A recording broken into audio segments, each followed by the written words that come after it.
Now, I want to go to another question. I'm just going to throw it out there. We talked a little bit about over-tourism. We have more and more travelers coming into the market.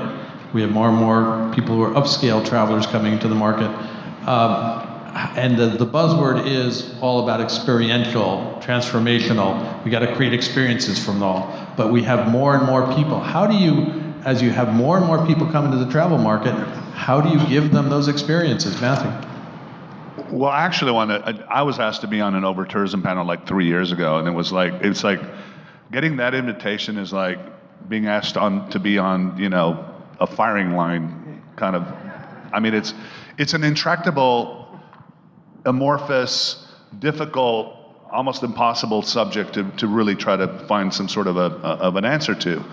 And I really thought about it long and hard, and from and I think it was you were actually, it's mentioned in different perspectives, and it finally occurred to me. I think what we label the over-tourism, we have a role to play as the quote-unquote providers or senders of the visitors, but I actually believe now, after all these years of thinking about this, that it actually comes with community self-determination. Those communities need to determine what is, you know, who are we to say to somebody what is right or wrong for them, right? So the reality is, I think it really needs to start with community self-determination. So the reality is, if Amsterdam decides that they don't want groups of more than 15 people at a time, that's self-determination, whatever that. So we need to be respectful. So I also think that one of our responsibilities is to teach our travelers that there's this balance between self-determination and respectful tourism. Like, what is expected of our visitors? You are a guest, you are a visitor to that destination. So I believe that it starts with the self-determination and then the ability to collaborate with those destinations. Yeah, it's a super interesting point that, like, I was at a conference recently in Victoria, and the community was talking about what's important to them, and if they focus on that, tourists come. So the DMO was actually saying that they don't spend money on advertising as much anymore. They're actually taking that money to feed the orcas, because the orcas have been starving. So the DMO is actually going, hey, as a community, what do we want? They want healthy orcas, right? Healthy killer whale population.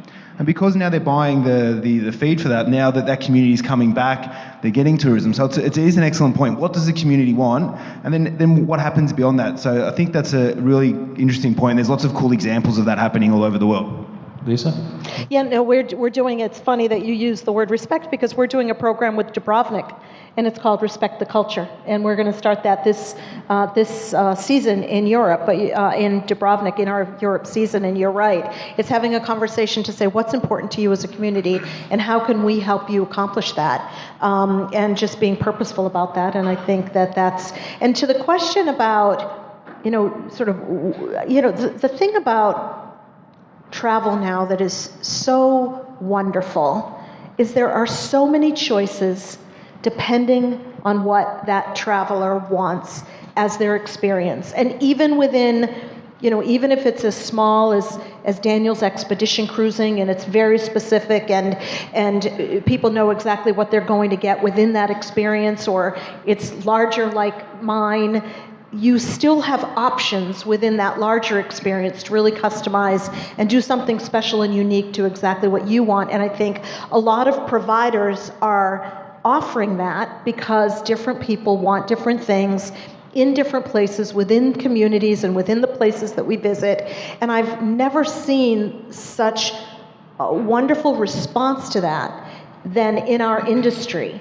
And it really is then up to the consumer. And to Matthew's point, it helps us as the provider do the right thing in the communities, because we are taking a proactive approach to how we navigate all of our guests or customers within these communities, and that just makes for a better situation, you know, everywhere we go, for everyone who goes there and everyone who lives there. Yeah. David, you had a comment on this? I just think, you know, that makes a perfect point. I mean, I was in the Dominican Republic over Christmas with my family. I love the Dominican Republic, and they're really suffering because, you know, the deaths because of the mini bottles and the tainted alcohol that people had. And these are good people that work really hard, and a lot of them have lost their jobs because of an unfortunate incident. It is amazing. It's kind of pompous. That snowballed, that whole crisis, and I still don't quite understand that. But it's kind of pompous for us to sit up on the stage at the New York Times, you know, politically correct travel show and talk about over-tourism when these people need the jobs, let them determine exactly what they need. We shouldn't be determining what it is, and what our focus is. I think there's a great opportunity. When we took over TAP, there was literally 7 flights a week you could fly from Lisbon to Portugal during the off season. And then the minute the on season comes, it comes with 40 flights or 50 flights or 60 flights a week. And my focus has been on the off season because that really helps the people on a year-round basis. And so that's what we're doing, in these isolated places. There's one airport we're looking at, 58 flights, a day during the on-season, 8 flights in the off-season.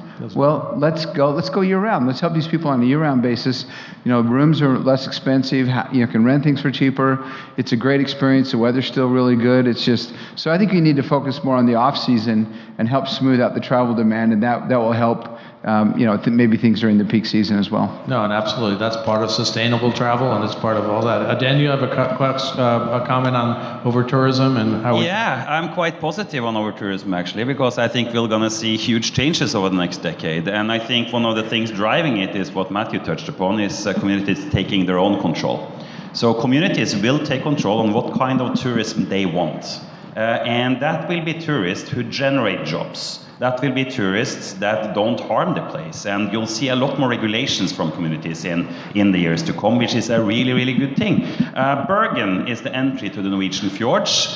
They've taken a stance. They say we don't want more than 2 big cruise ships a day, because otherwise the land-based tourism can't thrive. Another thing in IATO and AECO, which is the Arctic exploration cruise companies and the Antarctica cruise companies, we are collaborating to make sure that there is only one ship at one place at every time, so you don't feel the over-tourism. And then lastly, I used to work in David's business for 15 years, the aviation business. Revenue management is such a fantastic tool to regulate demand. So if you pair revenue management in ports, in airports, and price these scarce assets higher at a time where there's a lot of demand, we can spread tourism over the year and avoid having these hordes of people in the same time in the same place. So actually I think all these things will play out over the next decade or so, and that it's going to be less of a challenge in the future. But the key thing, the community needs to take control of all their assets, which is their place, their location, and the beautiful nature around it. Matthew? Yeah, one quick comment on that. Actually, sometimes when you specialize in the luxury sector, which is why I also like to talk about experiential, sometimes, it feels a little aloof, but I will do a shout out. I was born in Mexico. When Mexico was hurting, it was the luxury traveler that made Mexico come back. There's a lot of times in the luxury sector, we have done data. This is old hat. Luxury travelers, we don't call it the off season. We call it the cultural season. And the luxury travelers haven't been going to Rome in August for years, right? Or they do. Who would want to do that? Right? And I don't mean that from a negative, but they go, they do different things. So and they help. The role of the luxury traveler a lot of times is not just the amount of money they spend, they're also opinion leaders. They help change mindsets. And I think that this whole idea of being able to spread the business over a larger part of the time, whatever, it's also driven by zeitgeist, right? It's also driven by trends and what's cool and what's whatever. I also think it's a responsibility of the various different governments and destinations to come up with things during these different seasons. Festival-driven travel is huge. There's a whole lot of things that can be done to improve that. Well, we have a big festival at Expo 2020, actually, if you want to go there. But I'll give a shout out there. But that's why you guys get this great space in January for cheap. There you go. It's the off season. Who wants to come to New York in the off season? Well, now we have a reason to be here. It's a beautiful day, David. That's right.